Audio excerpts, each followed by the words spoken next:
Okay, folks, here's what we got. We got an ONT, an enclosure, right? No power here.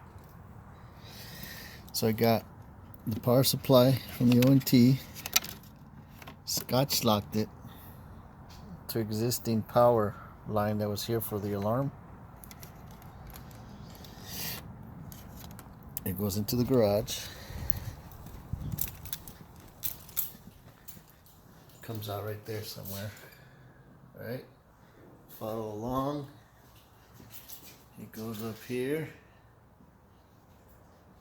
There's our power adapter for the ONT.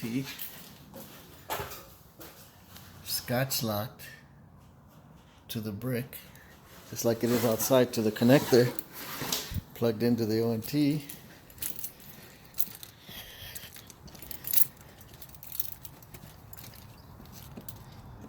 there's your pond light. Place a comment, subscribe, check the links below. Fuck off.